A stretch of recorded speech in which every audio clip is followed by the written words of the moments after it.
The rain fell in sheets against the rusted metal awning of Jerry's diner, creating a steady rhythm that almost drowned out the sporadic coughing of the ancient coffee machine behind the counter. My fingers ached as I wiped down the same spot on the faded laminate for the third time, the smell of industrial cleaner mixing with grease that had been accumulating since before I was born. "Order up, Ellie!" Jerry's gruff voice barely registered over the clatter of plates and the drone of the late-night news on the small TV mounted in the corner. I tucked a strand of hair behind my ear, wincing as my fingertips brushed against the bruise blooming at my temple. Dean had been particularly angry last night. Something about the phone bill. The memory made my stomach clench, but I pushed it away. I couldn't afford to lose this job. Not when I was only $340 away from having enough to finally leave this town. "Coming," I called, forcing brightness into my voice that I didn't feel. The diner was empty except for Marge, a regular who came in every Tuesday for the meatloaf special, and a young couple sharing a milkshake in the corner booth. The storm had kept most people away, and if things stayed this quiet, Jerry might send me home early. The thought made my heart sink. Early dismissal meant less tips, and less tips meant one more week in Dean's apartment, one more week of walking on eggshells. The bell above the door jingled, and a gust of cold air swept across the diner. I turned, order pad in hand, and froze. He was drenched from the storm, water dripping from his black leather jacket onto the checkered floor. His dark jeans were spattered with mud, and his boots left wet prints as he moved toward the counter. But it wasn't his rain-soaked appearance that made my breath catch.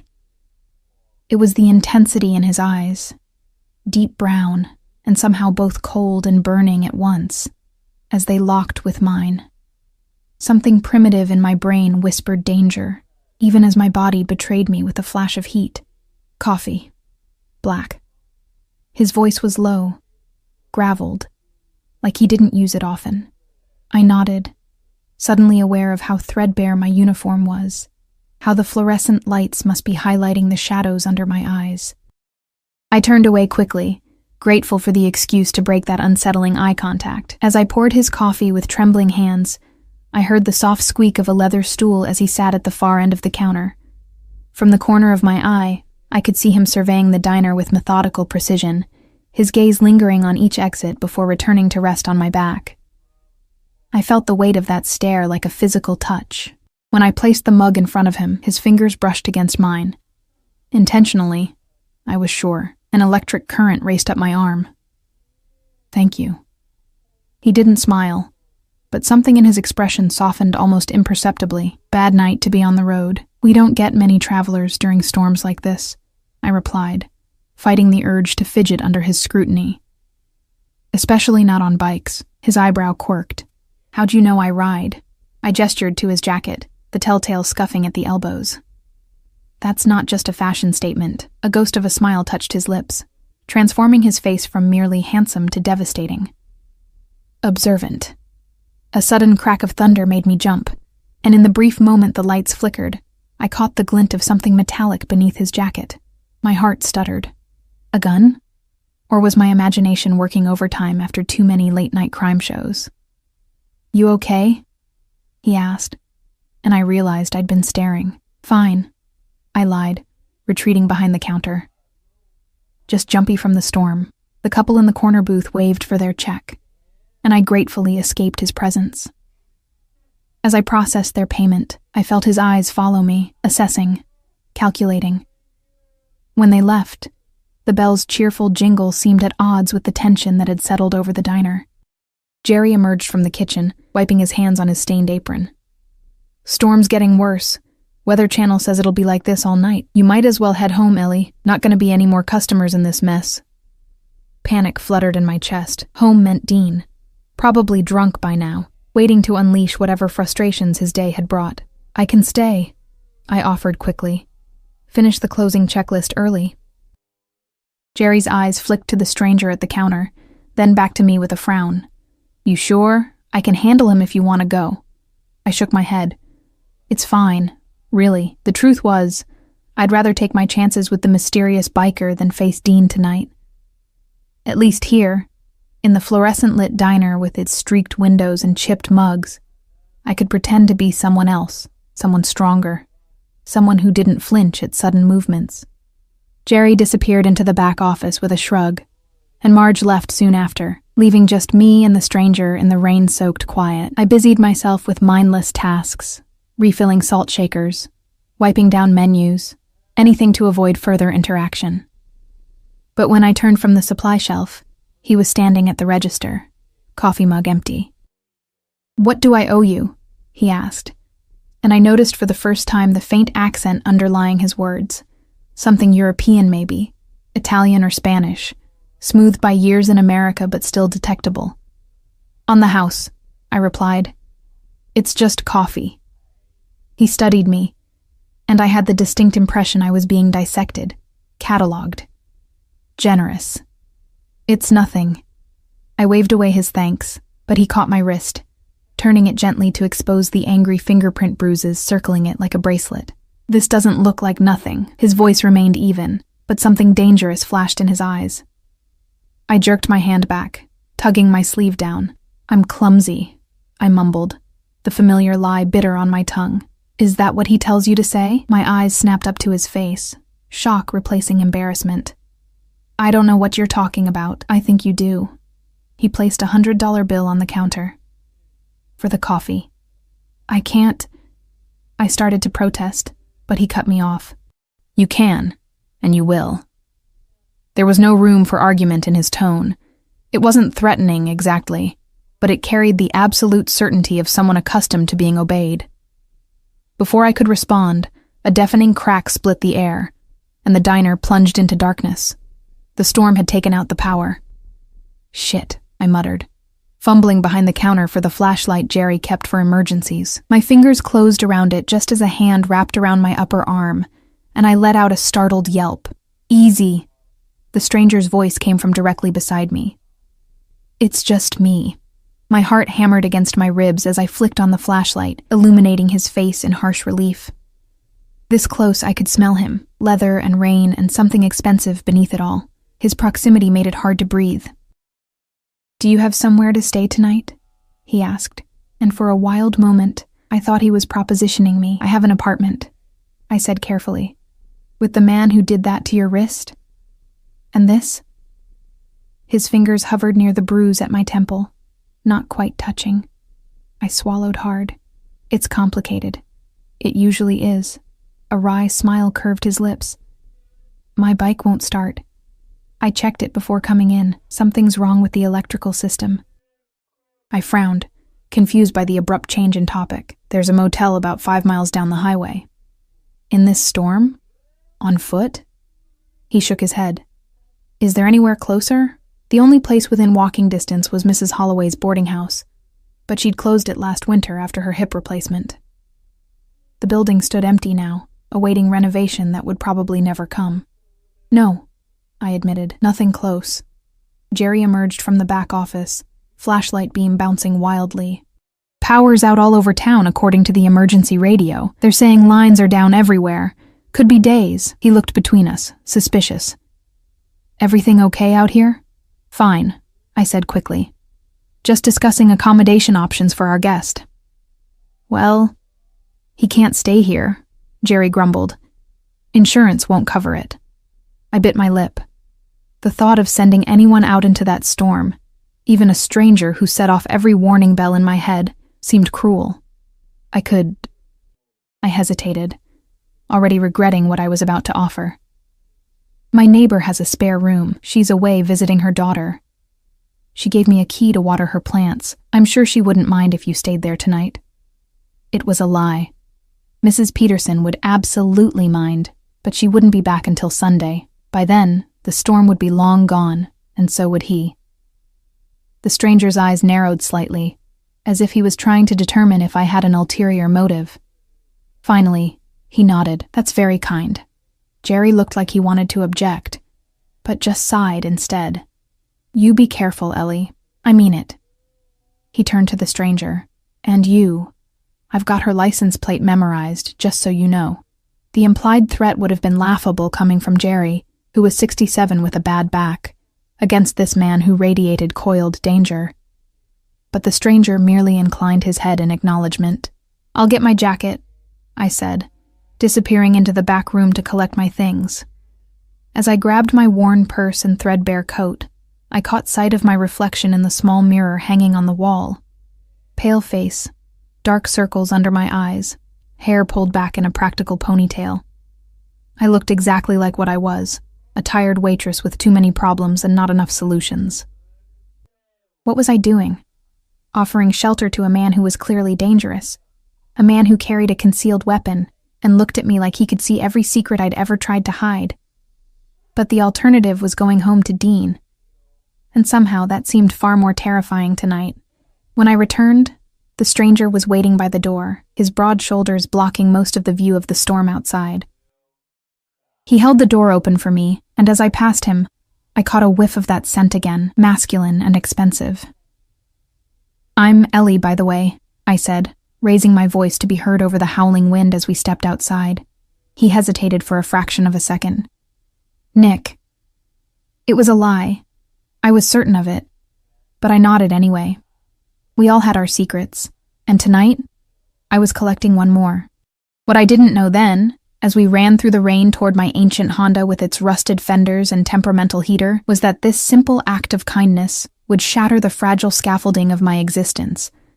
That the man who called himself Nick would rewrite every rule I thought I understood about survival.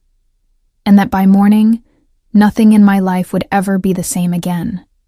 I fumbled with my keys in the rain, drops pelting my face and blurring my vision. The stranger, Nick, stood silently beside me, his presence like a wall between me and the storm. When I finally managed to unlock the car, he opened the driver's door for me, waiting until I was settled before circling around to the passenger side. "Where's your bike?" I asked as I turned the key, silently praying that my temperamental Honda would start. "Behind the diner," he replied, his eyes scanning the road ahead as the engine sputtered to life. "I'll come back for it tomorrow." The windshield wipers struggled against the deluge, creating smeared half-moons of visibility. I clutched the steering wheel tightly, leaning forward as if those extra inches would somehow improve my ability to see through the wall of water. "Take it slow," Nick said, his voice oddly gentle. "No rush." The drive to my apartment complex usually took 5 minutes. Tonight it felt like an hour. The streets were deserted, the power outage having transformed the town into a dark, shapeless void, broken only by the occasional flicker of candlelight from windows. I tried to focus on driving, but I was acutely aware of Nick's proximity in the confined space of my car, of the way his knee occasionally brushed against mine when I shifted gears. We passed Dean's building, and I felt a knot of anxiety twist in my stomach. His windows were dark. Either he wasn't home, or he was passed out. I wasn't sure which option I preferred. "You live with him?" Nick asked suddenly, and I realized he'd been watching me as I stared at Dean's apartment. "Not anymore," I said, my voice smaller than I intended. "We broke up 3 months ago. He hasn't accepted it yet." Nick's expression darkened. "And the police?" I laughed, a hollow sound that contained no humor. "In this town, Dean's uncle is the sheriff. Filing a report would only make things worse." We lapsed into silence until I pulled into the crumbling parking lot of my apartment complex. The 3-story building had seen better days. Its once white exterior now a dingy gray. The concrete steps cracked and uneven. "Home, sweet home," I muttered, cutting the engine. For a moment, we sat in the sudden quiet, the rain drumming on the roof creating a cocoon of sound around us. Then Nick reached across me to open the glove compartment, his arm brushing against mine. I froze, confused, as he removed a small flashlight I'd forgotten was there. "You'll need this," he said, placing it in my hand, his fingers lingering against my palm a beat longer than necessary. The stairwell was pitch black, the emergency lights having failed along with the power.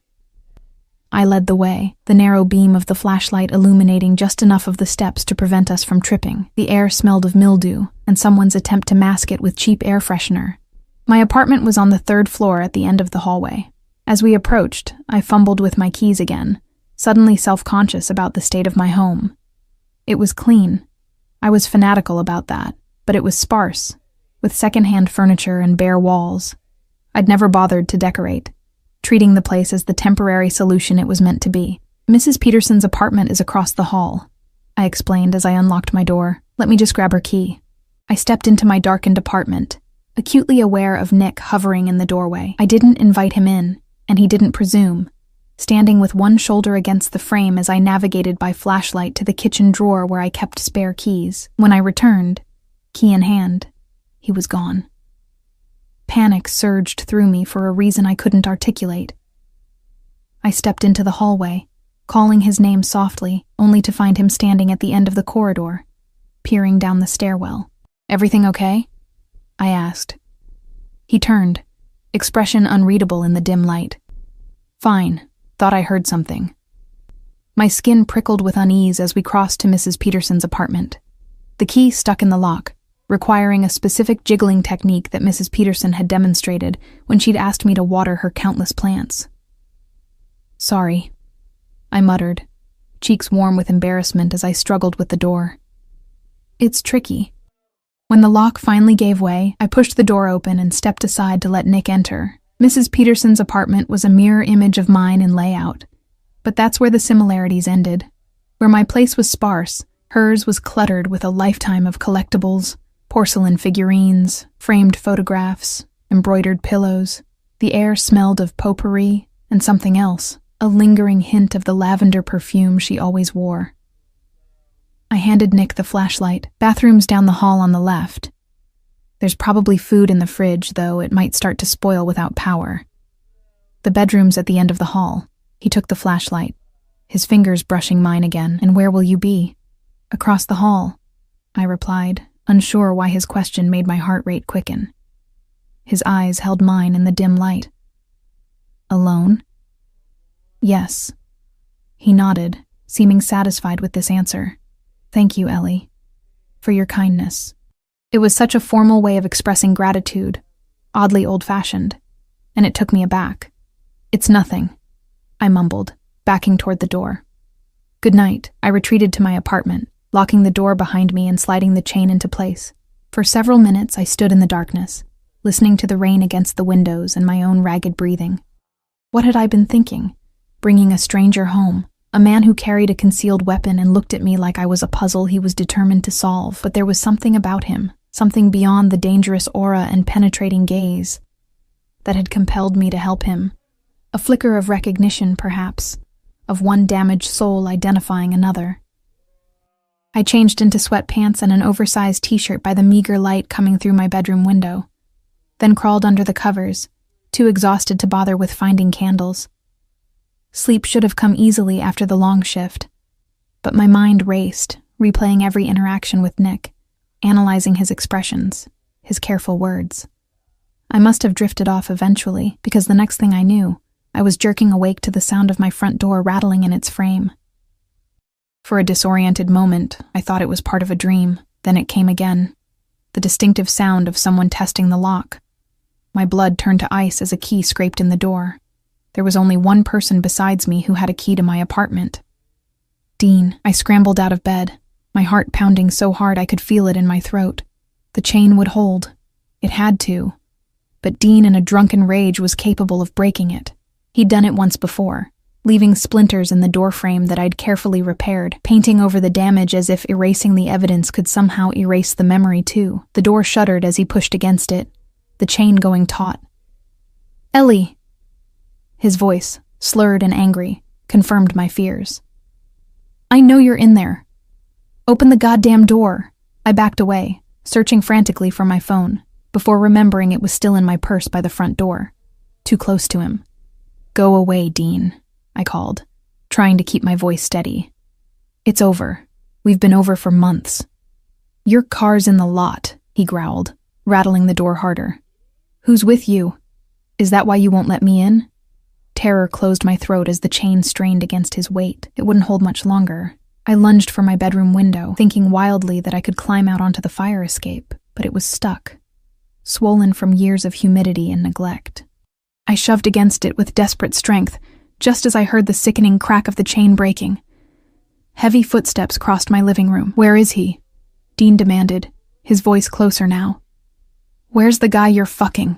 I spun around, pressing my back against the window, as Dean's silhouette filled my bedroom doorway. Even in the darkness, I could see the rage contorting his features.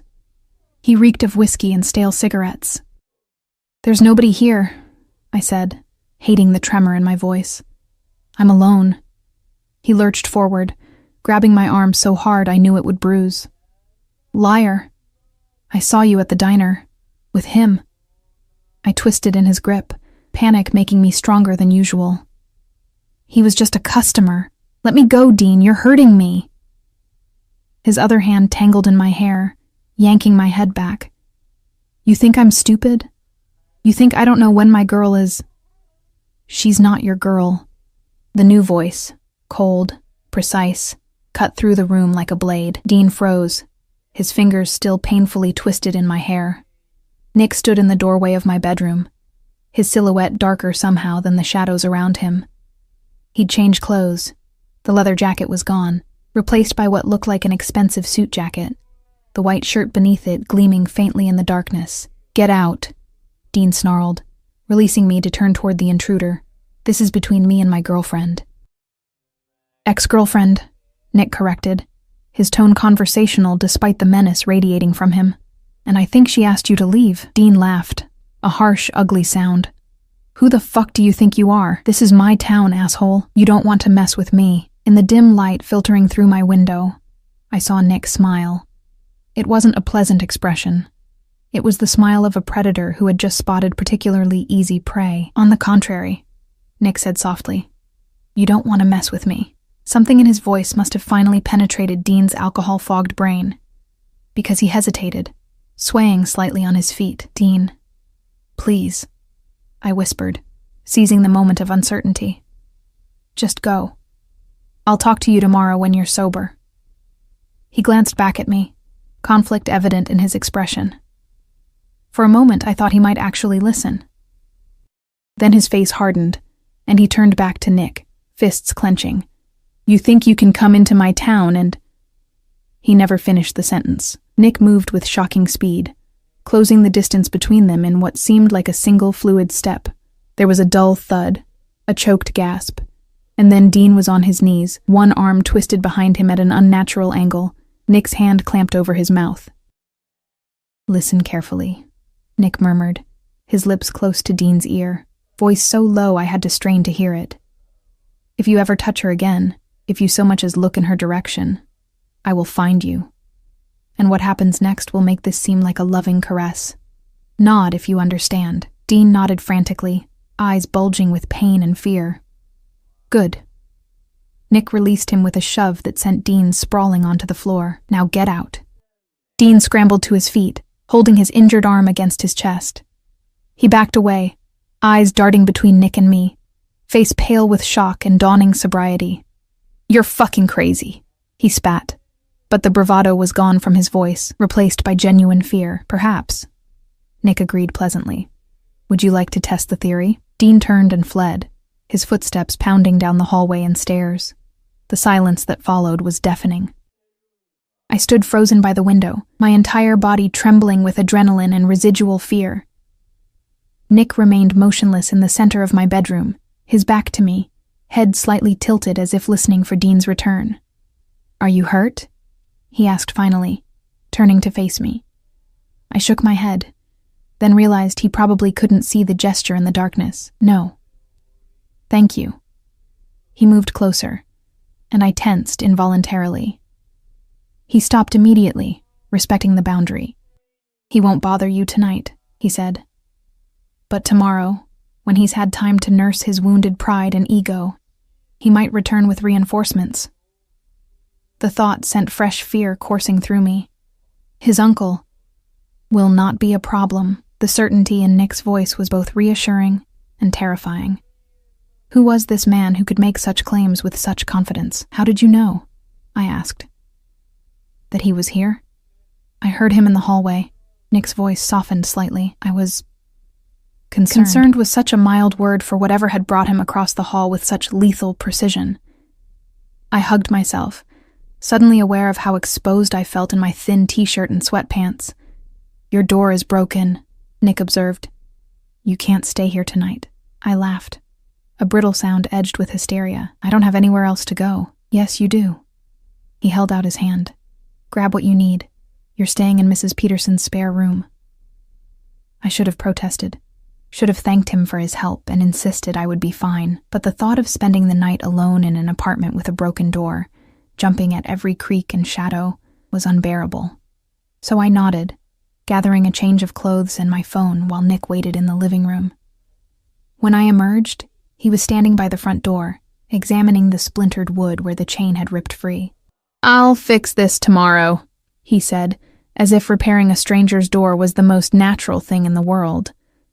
As we crossed the hall to Mrs. Peterson's apartment, I found myself wondering once again who this man really was. He moved like a fighter, spoke like someone educated, and wore clothes that, even in the dim light, I could tell were expensive. You're not really a biker, are you?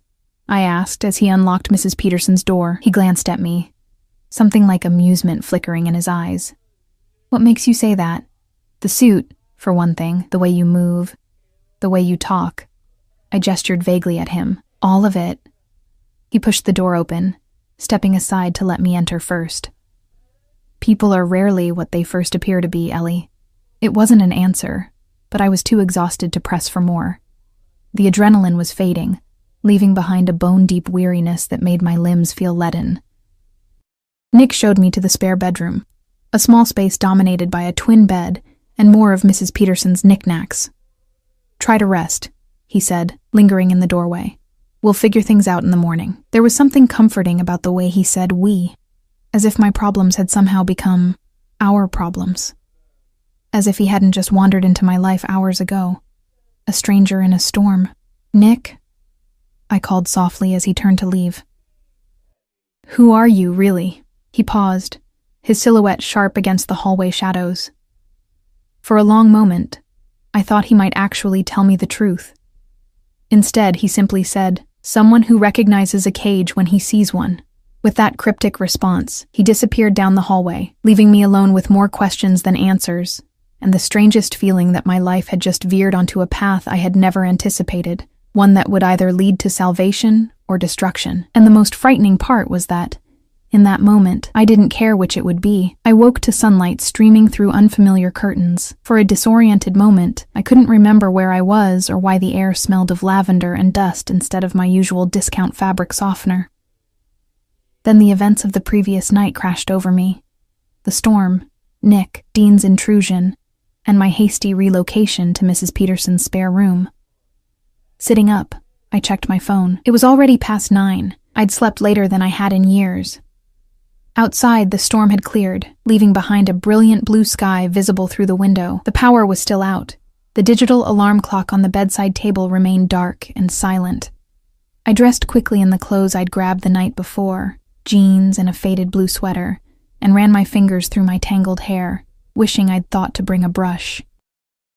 When I emerged from the bedroom, I was immediately hit by the rich aroma of coffee. Following the scent led me to the kitchen, where I froze in the doorway, momentarily stunned by the scene before me. Nick stood at the stove, his back to me, dressed in dark trousers and a crisp white shirt, with the sleeves rolled up to his elbows. The muscles in his forearms flexed as he flipped what looked like an omelet in a cast-iron pan. 2 place settings had been arranged at Mrs. Peterson's small kitchen table, along with a French press full of steaming coffee. He must have heard me, because he turned, spatula in hand. In the clear morning light, I could finally see him properly. His features were striking, sharp cheekbones, strong jaw darkened with stubble, and those intense brown eyes that seemed to miss nothing. A thin scar ran along his right temple, disappearing into his hairline. "Good morning," he said, his expression softening slightly. "I hope you don't mind.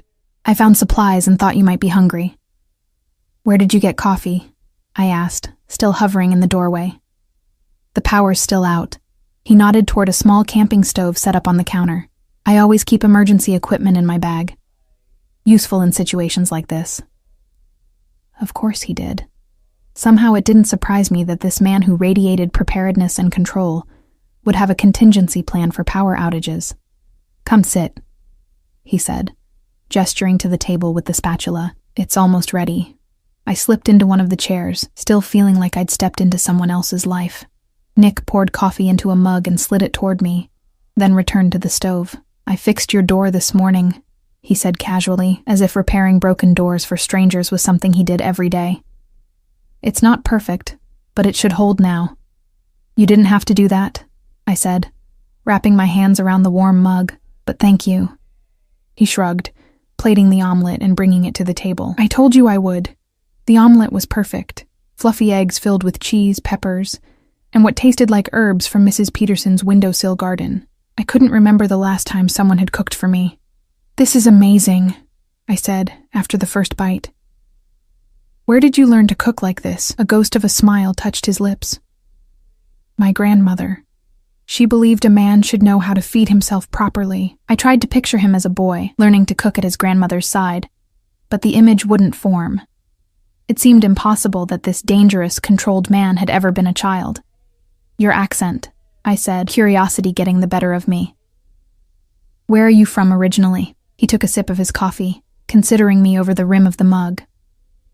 "Sicily, but I've been in America since I was 18.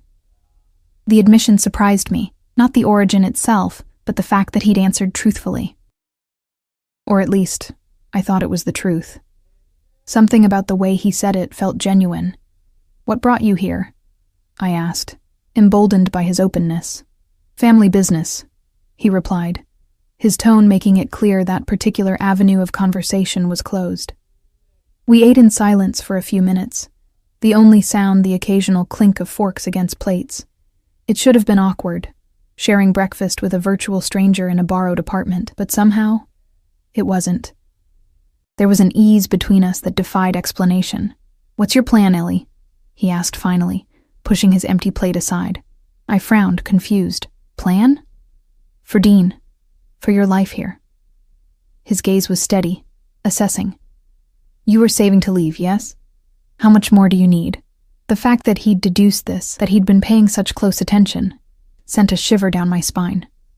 "About $300, I admitted.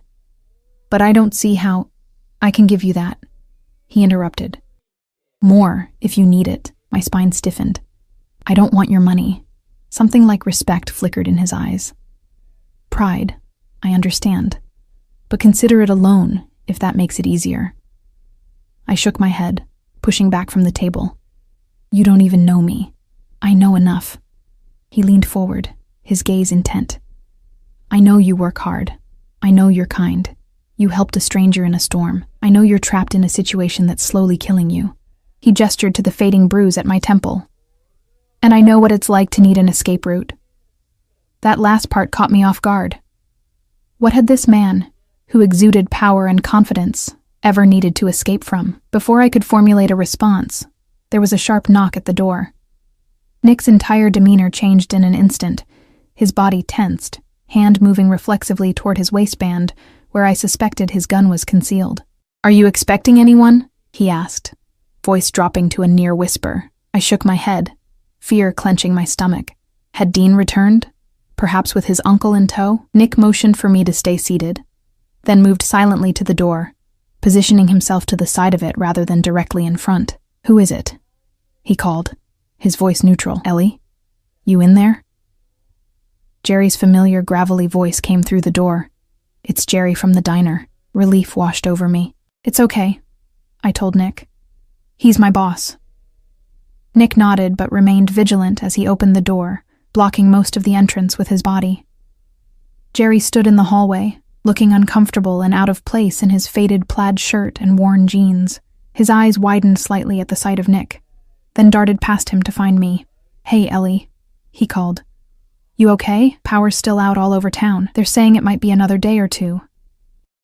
I moved to stand beside Nick, oddly comforted by his protective stance. "I'm fine, Jerry. Thanks for checking."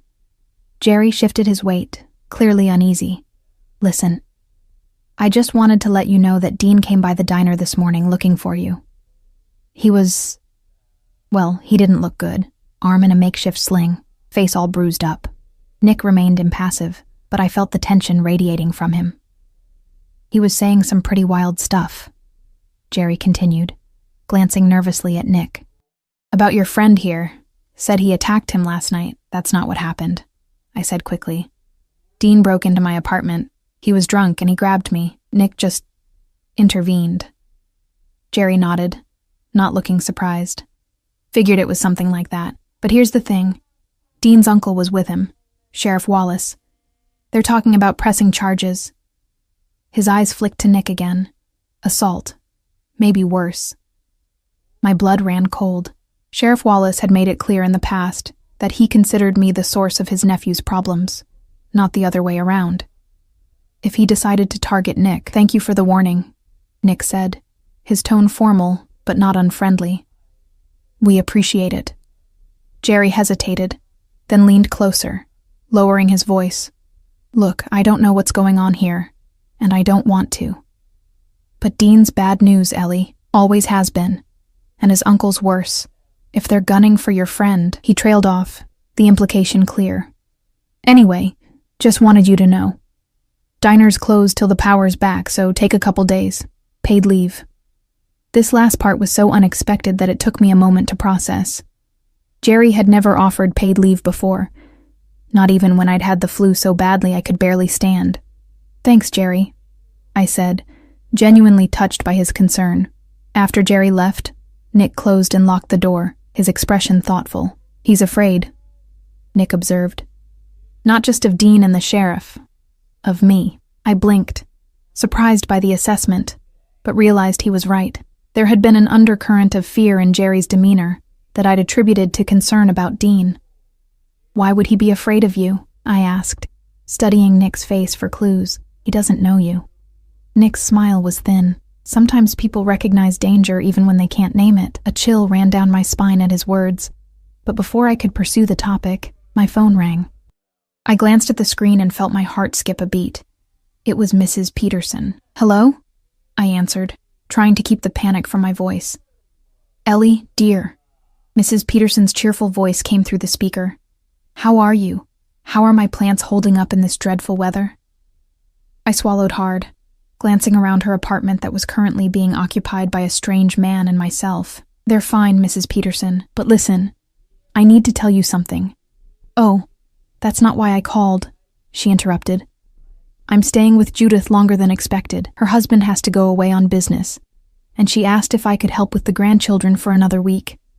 I said yes, of course, family first, don't you think?" Relief flooded through me. "That's great, Mrs. Peterson. I'll keep taking care of the plants." "Such a dear girl," she cooed. "Oh, and Ellie? I heard from Marge about the power outage. If you need a place to stay, feel free to use my apartment. The spare room is all made up, and there's food in the freezer. Just make yourself at home." I nearly laughed at the irony. "Thank you, Mrs. Peterson. That's very kind." After hanging up, I relayed the conversation to Nick. "So, we have a temporary reprieve at least?" "Good," he nodded, "but it doesn't solve our more immediate problem." I raised an eyebrow. "Our problem?" "Yes, our problem." His gaze was unwavering. "I made an enemy of Dean and his uncle last night, and while I'm perfectly capable of handling them, I'd rather not complicate matters. So, what do you suggest?" I asked, crossing my arms. He checked his watch, an elegant timepiece that looked far too expensive for a casual biker. "I have associates arriving in town this afternoon. They'll help secure the situation." "Associates?" I echoed, unease creeping back into my voice. "What kind of associates?" Instead of answering, Nick pulled out his phone and made a brief call. He spoke rapidly in what I assumed was Italian, his voice low and commanding. I couldn't understand the words, but the authority in his tone was unmistakable. This was a man accustomed to giving orders and having them obeyed without question. When he ended the call, he turned back to me. "Pack a bag," he said. "Enough for a few days." I stared at him, incredulous. "Excuse me?" "Dean and his uncle will be watching your apartment, the diner, anywhere they think you might go," Nick explained with the patience of someone outlining a basic concept. "It's not safe for you to stay here." "And where exactly am I supposed to go?" I demanded. "With me," he said simply. The casual confidence with which he made this suggestion left me momentarily speechless. "I barely know you," I finally managed. "You know I protected you when you needed it," he countered. You know I could have taken advantage of your vulnerability last night, and I didn't. You know I fixed your door and made you breakfast. His eyes softened slightly. What else do you need to know, Ellie? Your real name, for starters, I said, surprising myself with my boldness. Who you really are. Why you're in this town. He studied me for a long moment, and I had the distinct impression he was making calculations, weighing risks against benefits. Finally, he nodded. Decision made. My name is Niccolo Russo, he said, the Italian pronunciation rolling off his tongue in a way that made my name for him, Nick, seem like a pale shadow. I am the head of the Russo family, based in New York, and I am in your town because I was looking for something. The formal way he introduced himself, the unfamiliar family name, meant nothing to me at first. Then the implication of family, in that particular context, combined with his accent and the unmistakable aura of danger, clicked into place. You're with the Mafia, I breathed, taking an involuntary step back. He didn't deny it. We prefer family business. My mind raced, trying to process this revelation. I'd suspected he was dangerous, perhaps a criminal, but this was beyond anything I'd imagined. And what were you looking for in our town? Something shifted in his expression, a subtle softening I might have missed if I hadn't been watching him so closely. Initially, a business opportunity. The highway that runs through here makes it strategically valuable. Initially, I echoed, catching the qualifier. His gaze was steady, unflinching. Plans change, Ellie. There was a weight to those simple words that made my heart race. I had a sudden, inexplicable certainty that he was talking about me, that somehow, in the span of less than 24 hours, I had become a factor in whatever calculation this dangerous man was making. Why should I trust you? I asked, voice barely above a whisper. Because right now, I'm your best option, he replied, brutally honest. Dean will not stop. Men like him never do, and his uncle has the authority to make your life very difficult. He was right, and we both knew it. Dean's obsession had only escalated over the past 3 months. If he now had his uncle actively supporting him, my options were severely limited. Where would we go? I asked, not quite an agreement, but no longer an outright refusal. I have a property about 2 hours from here, secluded, private. We'll wait there until my associates have resolved the situation with Dean and the sheriff. The casual way he spoke about resolving the situation sent another chill through me. I didn't want to know what that entailed. And after? What happens then? I asked, needing to understand the full scope of what I was potentially agreeing to. Niccolo, it was impossible to think of him as Nick now, stepped closer, not touching me but close enough that I could feel the heat radiating from his body, smell the expensive cologne that clung to his skin. After, he said softly, you will have choices, Ellie. Real choices, not the illusion of them. If you want to leave this town, I will ensure you have the means to go anywhere you wish. If you want to stay, I will make certain Dean and his uncle never bother you again. And what do you get out of this? I asked, suspicion warring with the undeniable pull I felt toward this man. A ghost of a smile touched his lips. Let's just say I have a vested interest in your well-being. It wasn't a real answer, but I sensed it was all I would get for now. I took a deep breath, weighing my options. Stay and face Dean's escalating rage and his uncle's corruption, or go with a self-admitted mafia boss to an unknown location. Both choices terrified me for entirely different reasons. I need to think, I said finally. Niccolo nodded, stepping back to give me space. Of course, but we need to leave by noon if we're going to avoid complications.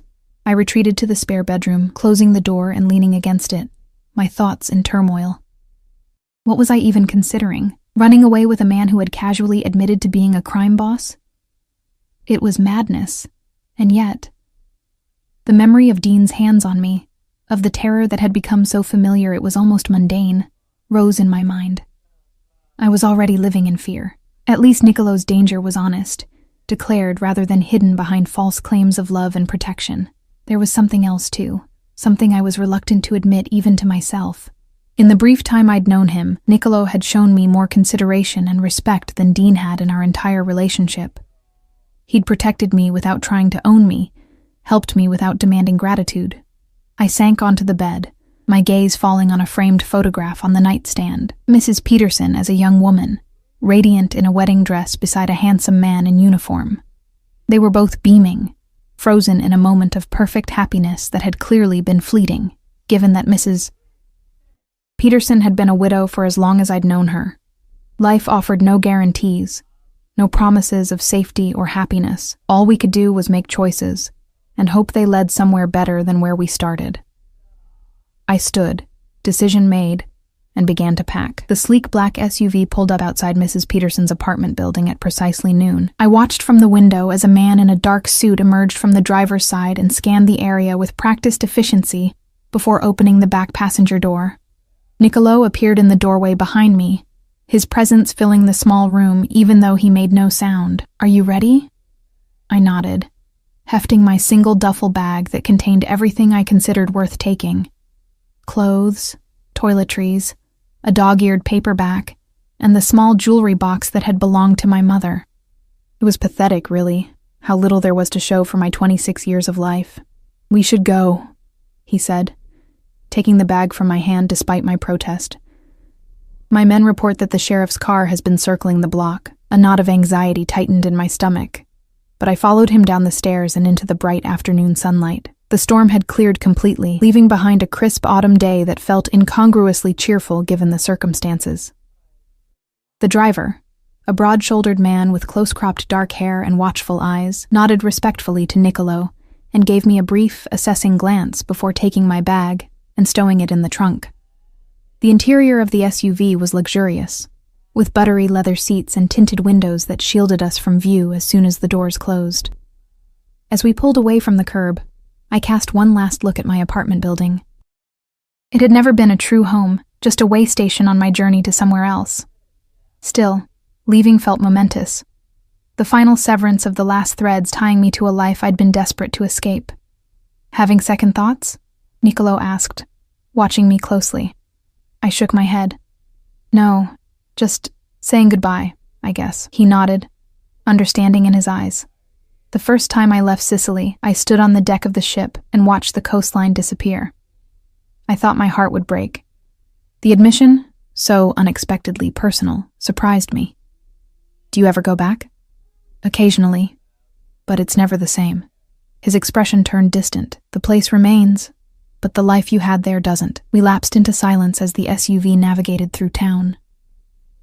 I tensed when we passed the sheriff's station, half expecting to see police cars roar to life in pursuit. But nothing happened. We crossed the town limits without incident, and I felt something uncoil inside me, a tension I hadn't even realized I was carrying. Once we hit the highway, Niccolo pulled out his phone and made another call, this time speaking in English, but using terms and phrases that meant nothing to me. Business matters, I assumed, though I caught the name Dean Wallace at one point, which sent a chill down my spine. When he finished, he turned his attention back to me.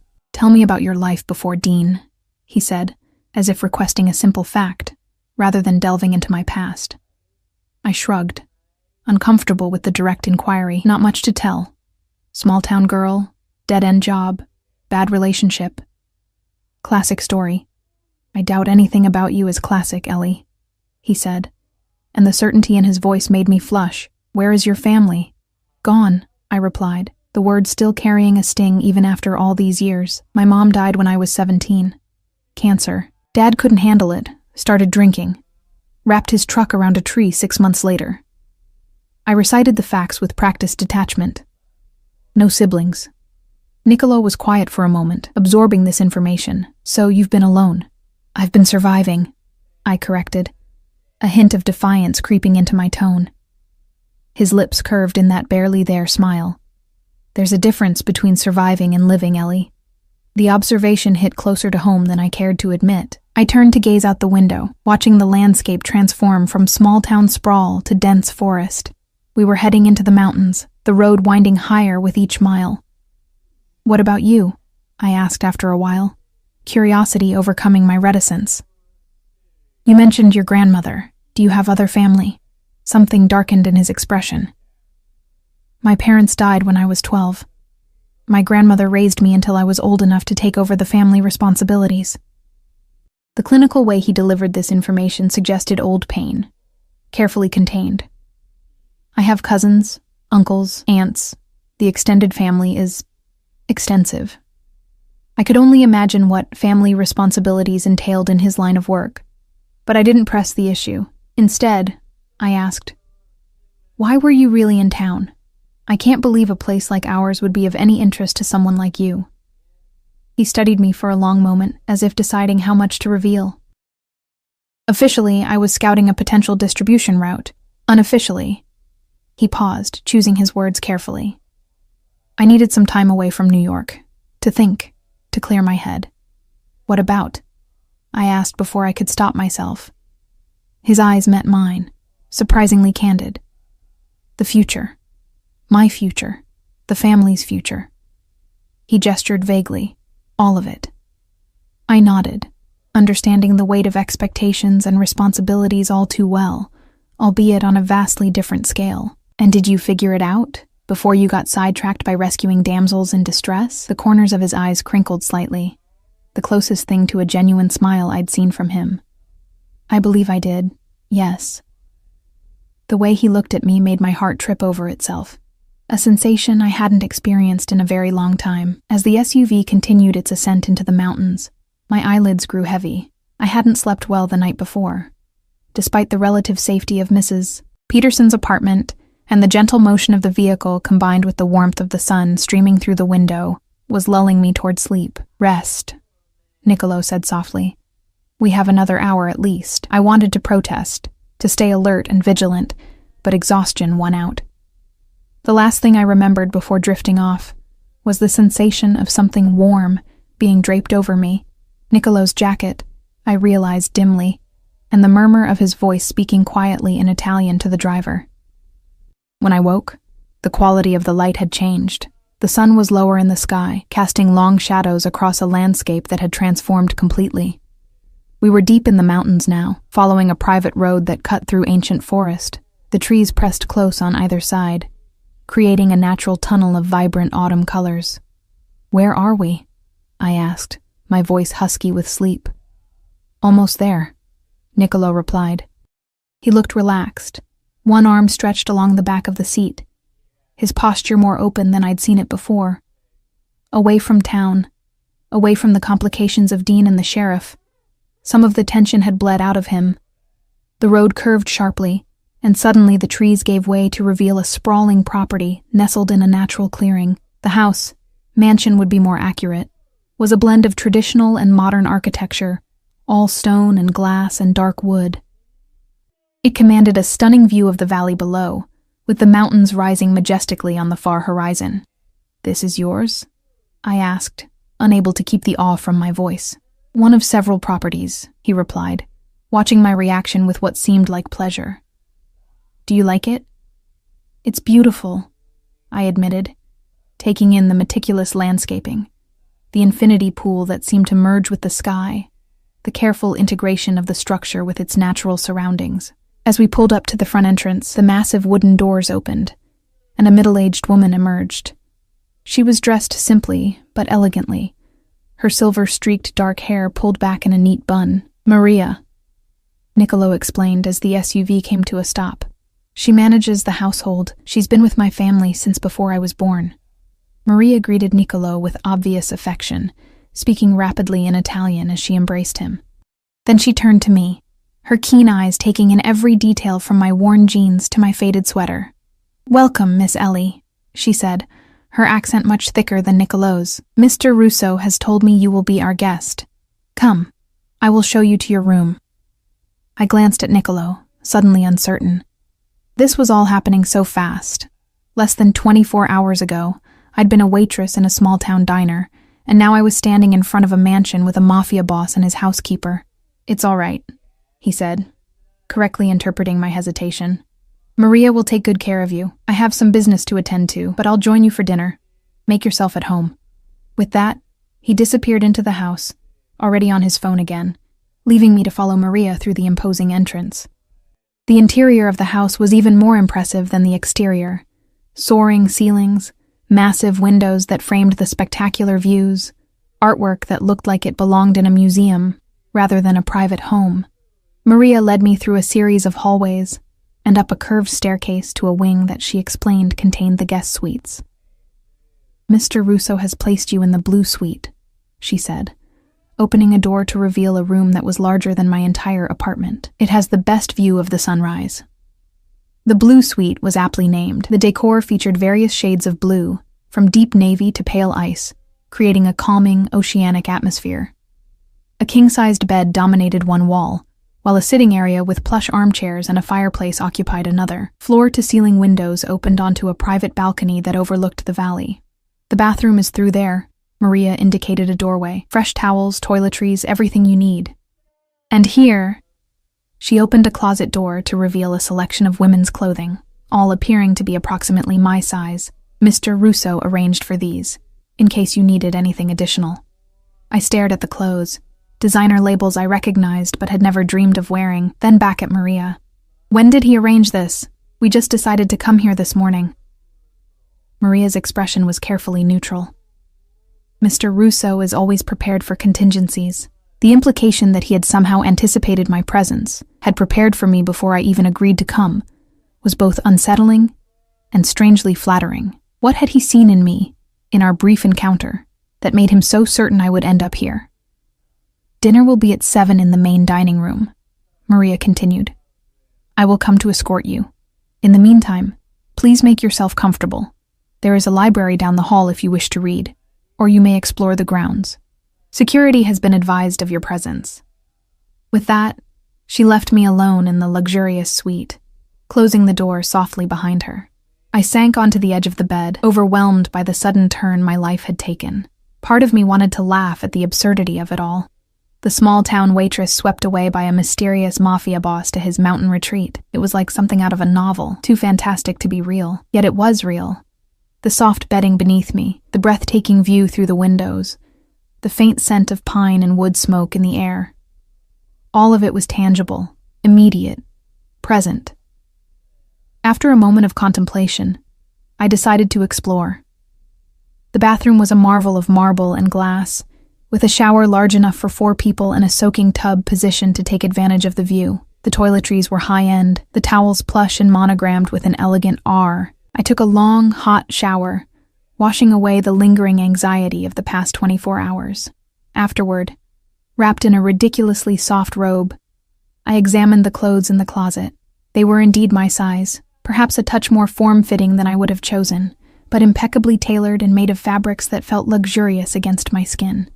I selected a simple outfit, dark jeans and a cashmere sweater and a deep burgundy, and was relieved to find that they fit perfectly. After dressing, I ventured out to explore the house. The hallway outside my suite was lined with artwork, landscapes primarily, many featuring Sicilian vistas according to the small plaques beside them. The library Maria had mentioned was indeed just down the hall, a 2-story affair with rolling ladders and the comforting smell of old books and leather. I was examining the spines, everything from classics in multiple languages to modern bestsellers, when I sensed, rather than heard, someone enter the room behind me. "Find anything interesting?" Niccolo's voice sent a shiver down my spine. I turned to find him leaning against the doorframe, watching me with that intense gaze that seemed to see right through my defenses. He'd changed clothes, now wearing dark jeans similar to mine, and a charcoal sweater that emphasized the breadth of his shoulders. "Your collection is impressive," I replied, gesturing to the shelves. "Do you actually read all these?" He pushed away from the door, moving into the room with that fluid grace that still reminded me more of a predator than a businessman. "Many of them. Yes, reading was my escape as a child. It still is when I can find the time." This glimpse of the boy he had been, seeking refuge in books from whatever darkness surrounded him, humanized him in a way that nothing else had. I could picture him curled in a window seat somewhere, lost in a story that transported him away from the realities of his life. "What do you like to read?" I asked, genuinely curious. "History, philosophy." His lips quirked. "The occasional thriller, though most get the details wrong. I could imagine the kind of details a man in his position would notice." "And poetry?" I asked, nodding toward a shelf dedicated to verse. Something flickered in his expression. Surprise, perhaps, that I had noticed. "Yes. Particularly Dante. "Abandon all hope, ye who enter here," I quoted, the famous line from Inferno seeming suddenly, uncomfortably relevant to my current situation. Niccolo's eyes sharpened. "You know Dante?" I shrugged, oddly pleased that I had impressed him. I had a good English teacher in high school. She loved the classics. He studied me with renewed interest, as if re-evaluating something in his assessment of me. Most people remember only that line, the warning at the gates of hell. They forget that Dante's journey doesn't end there. He passes through purgatory and eventually reaches paradise. With Beatrice as his guide, I added, remembering the broad strokes of the epic poem. His ideal of perfect love. Something shifted in Niccolo's gaze, a heat and intensity that hadn't been there before. Yes. The single word held layers of meaning I couldn't begin to interpret. An uncomfortable silence stretched between us, charged with something that made my pulse quicken. "Maria tells me you've settled in," he said finally, changing the subject. "Is the room to your liking?" "It's beautiful," I acknowledged. "Everything is. But Niccolo, I can't help wondering, what happens now?" He moved to the window, looking out at the mountains bathed in the golden light of approaching sunset. "Now, you rest. You take some time to yourself, away from Dean, away from that town, away from the life that was slowly crushing you." He turned back to face me. "And when you're ready, you decide what you want next. It can't be that simple," I argued, crossing my arms. "Why not?" He stepped closer, and I resisted the urge to back away. "What's stopping it from being that simple, Ellie?" "Because nothing is ever that simple," I replied, my voice rising slightly, "especially not with someone like you." His eyebrow arched. "Someone like me? A mafia boss," I said bluntly. "A man who carries a gun and has associates who can make problems disappear. A man who prepared a room for me before I even agreed to come here." Instead of being offended, he seemed almost pleased by my outburst. "You're right to be suspicious," he acknowledged. "In my world, nothing comes without strings. But sometimes, Ellie, the strings are visible only if you choose to look for them."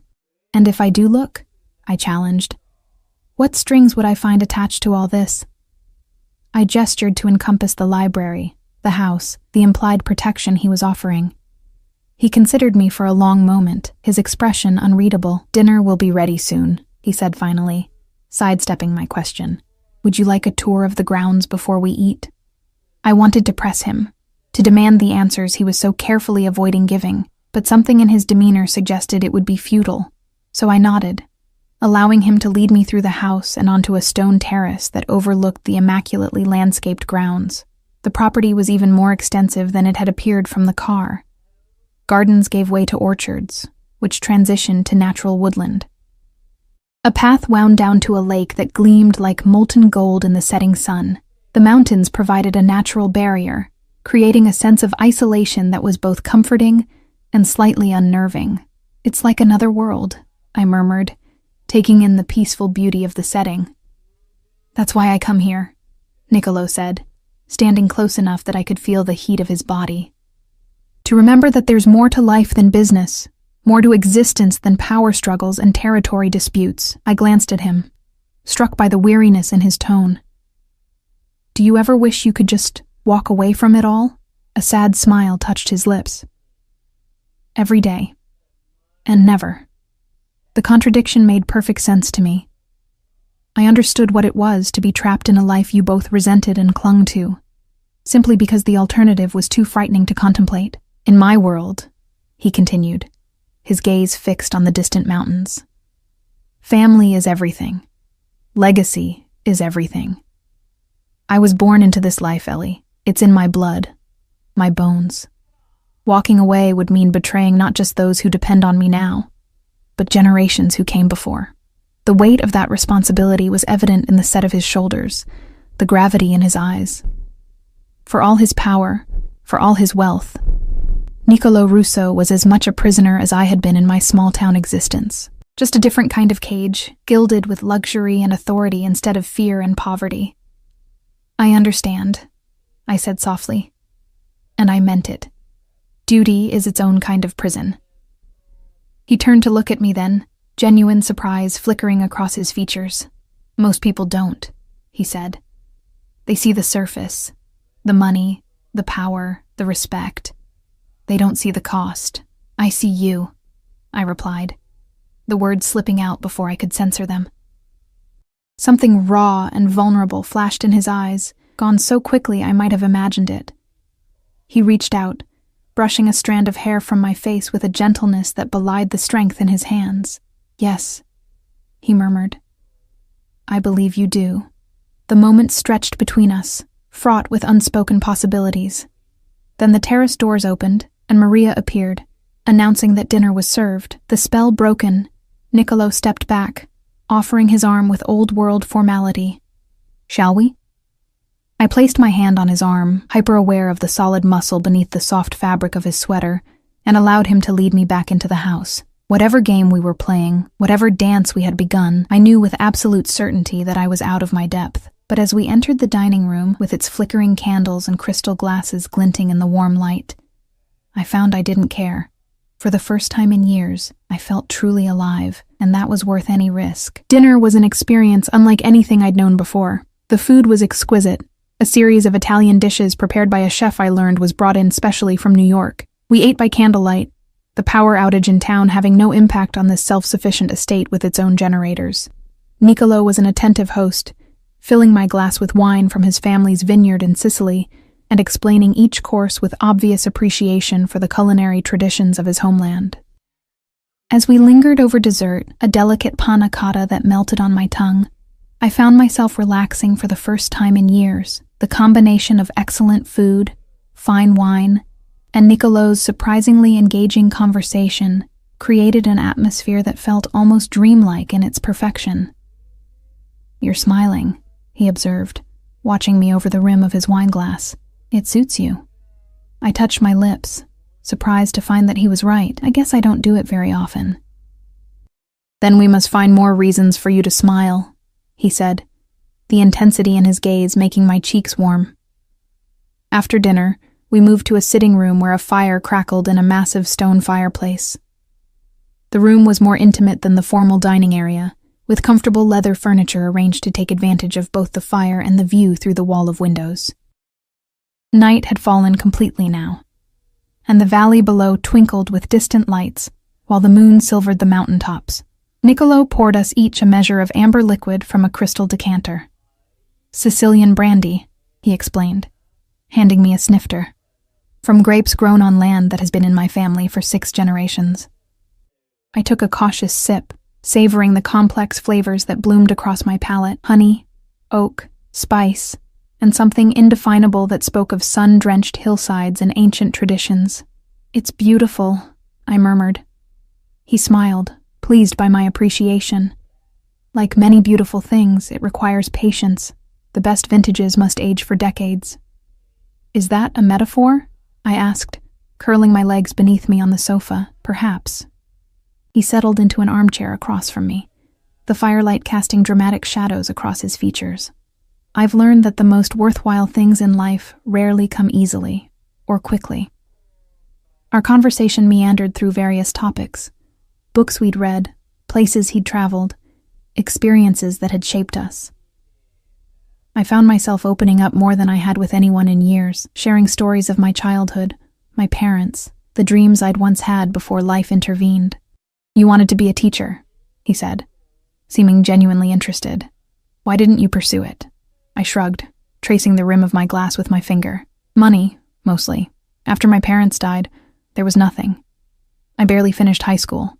College seemed impossible." "It's never too late," he observed. "If that's still what you want." I laughed softly. "I haven't thought about what I want in a long time. I've been too busy just surviving." His expression sobered. "And now?" "What do you want now, Ellie?" The question hung in the air between us, weighted with implications neither of us had voiced. I stared into the fire, considering my answer carefully. "Freedom," I said finally, meeting his gaze. "The freedom to make my own choices, to build a life that belongs to me and no one else." Something like approval flickered in his eyes. "A worthy ambition. And you?" I asked, emboldened by the brandy and the intimate setting. What does the great Niccolo Russo want that he doesn't already have? He was quiet for so long I thought he might not answer. When he finally spoke, his voice was softer, stripped of its usual commanding tone. Peace, legacy, someone to share it all with who sees beyond the power and the name to the man beneath. The raw honesty in his admission caught me off guard. For all his carefully cultivated control, there was loneliness there, a yearning that mirrored my own in ways I hadn't expected. Is that why you were really in town? I asked, the pieces suddenly clicking into place. Not for business at all, but because you needed space to think about your future. A ghost of a smile touched his lips. You're very perceptive, Ellie. Yes, I was at a crossroads of sorts.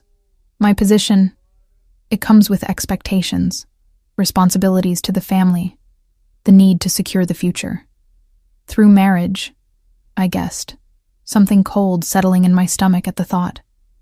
He nodded. There were several suitable arrangements proposed. Alliances that would strengthen our position, expand our territory. His expression darkened. The women were all appropriate choices, from respected families, educated, prepared for the life, but something was missing. So you ran away to think, I said, understanding his impulse all too well. I took a strategic retreat, he corrected, though his eyes held a hint of amusement. And then I stopped at a diner in a storm and found something I wasn't looking for. My heart stuttered in my chest, and what was that? His gaze was steady, unwavering. Someone real. Someone who looked at me and saw Niccolo, not just the Russo name and all it represents. Someone with strength that has nothing to do with power or money. I swallowed hard, unsure how to respond to the naked admiration in his voice. You don't know me, I protested weakly. Not really.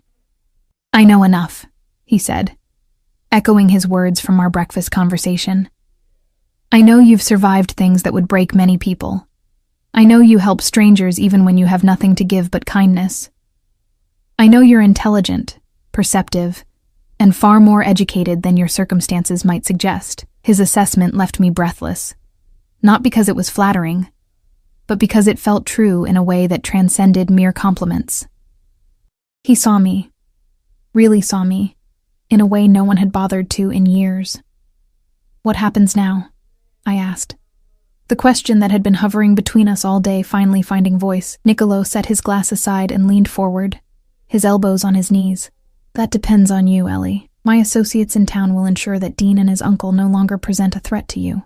You're free to return if you wish, though I think we both know there's nothing for you there. And the alternative?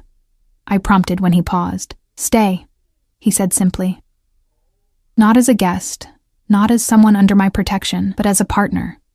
Let me give you the freedom you want, the resources to pursue your education, to travel, to discover who you are beyond the confines of that small town and smaller life. I stared at him, stunned by the offer. In exchange for what? The chance to know you, he replied, his voice low and earnest. The opportunity to see if what I felt the moment I saw you in that diner was real or just the fantasy of a man tired of living in shadows.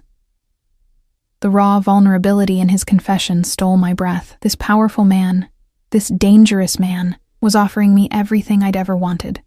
Freedom, security, opportunity, and asking for nothing in return but the chance to see if there could be something between us. It seemed too good to be true, and in my experience, things that seemed too good to be true invariably were. You're a mafia boss, I said bluntly. Your business is, what, drugs? Weapons? Extortion? Instead of being offended by my candor, he seemed to appreciate it. The Russo family has diverse interests, he acknowledged, some more legitimate than others. I won't insult your intelligence by claiming my hands are clean, Ellie. But I can promise you this. Whatever develops between us will be separate from that world. You will never be asked to participate in anything you find morally objectionable. Can anyone really separate those parts of their life so neatly? I challenged. He conceded the point with a slight incline of his head. Perhaps not entirely, but I would do everything in my power to keep you safe. Not just physically, but emotionally and ethically as well. I rose from the sofa and moved to the windows, needing space to think. The night sky stretched above us, stars scattered like diamonds across black velvet, so much more visible here away from the lights of town. I've spent my whole life feeling trapped, I said finally, not turning to look at him. First by poverty, then by Dean, then by fear. I can't trade one cage for another, Niccolo, no matter how gilded. I heard him move, felt his presence behind me, though he didn't touch me. I'm not offering a cage, Ellie. I'm offering a choice. Stay or go. Either way, you'll have the means to build the life you want.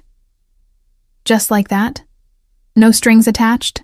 I turned to face him, searching his expression for any sign of deception. Just like that, he confirmed. Though I hope you'll stay, at least long enough for us to explore what might exist between us. His hand lifted, hovering near my cheek without making contact. May I? I nodded, and his fingers traced the curve of my face with exquisite gentleness. His touch sent electricity skittering across my skin, awakening sensations I'd thought long dead after years with Dean. From the moment I saw you in that diner, he murmured, something inside me recognized you, not just your beauty, though you are beautiful, Ellie, but your spirit, the fire that keeps burning despite everything that's tried to extinguish it. His words unraveled something tightly coiled inside me, some defense mechanism I'd built to survive the harshness of my life. Tears pricked at my eyes, not from sadness, but from the sheer relief of being seen, truly seen, by another human being. I'm afraid, I admitted, my voice barely above a whisper. Of me? He asked, his thumb gently wiping away a tear that had escaped. I shook my head. Of hoping. Of believing this could be real. His eyes, so dark and intense, held mine. It is real. I am real. What I feel for you is real, unexpected as it may be. He leaned closer, his intention clear, giving me every opportunity to pull away. I didn't. When his lips finally met mine, the kiss was achingly gentle, a question more than a demand. I answered by stepping closer, my hands coming to rest on his chest where I could feel the strong, steady beat of his heart. The kiss deepened, his arms encircling me with a strength that should have frightened me, but instead made me feel inexplicably safe. When we finally broke apart, both breathless, he rested his forehead against mine. Stay, he whispered. Not forever. Not unless you choose it, but stay long enough to see what we might become together. In that moment, with his arms around me and the taste of him still on my lips, the decision seemed not just easy, but inevitable. Yes, I breathed. I'll stay. The next few weeks passed in a blur of discovery, of Niccolo, of the world he inhabited, but most importantly, true to his word, he gave me freedom in ways I'd never experienced before. I enrolled in online courses, the first step toward the teaching degree I'd abandoned years ago. I explored the property, spent hours in the library, learned to ride the horses kept in the stables at the far end of the estate. Niccolo was often busy, his business requiring frequent video conferences and occasional trips to New York, but when we were together, his attention was undivided and absolute. He taught me to cook traditional Sicilian dishes, introduced me to wines I'd never heard of, read poetry to me by firelight in that rich, accented voice that sent shivers down my spine. And at night, when we retired to what had become our shared bedroom, he taught me that passion could be gentle, that desire could be patient, that my pleasure mattered as much as his own. In his arms, I found healing for wounds I hadn't even realized still bled. 6 months after that stormy night at the diner, we stood on the terrace overlooking the valley, now lush with spring growth. His arms encircled me from behind, his chin resting on the top of my head. Happy? He asked, a question he posed often, always attentive to my emotional state. Yes, I replied honestly. And I was. The shadows of my past had receded, though they would never completely disappear. Dean and his uncle had mysteriously relocated to the opposite coast, their sudden departure the subject of much gossip in my old town. I never asked Niccolo for details, and he never offered them. I had begun student teaching at a school in the nearby town, where I was known simply as Ellie Russo, Niccolo's wife, another development that had unfolded naturally, almost inevitably, as winter gave way to spring. The simple gold band on my finger caught the sunlight as I lifted my hand to cover his, where it rested on my still flat stomach. "I have something to tell you," I said, turning in his embrace to see his face. His expression was open, curious, as he waited for me to continue. "We're going to have a baby," I said, watching as surprise, joy, and a fierce protectiveness transformed his features. "Ellie," he breathed, his hands cradling my face with reverence. "You're certain?" I nodded, smiling through sudden tears. "The doctor confirmed it yesterday." He dropped to his knees before me, pressing his face against my abdomen, his arms wrapped around my waist.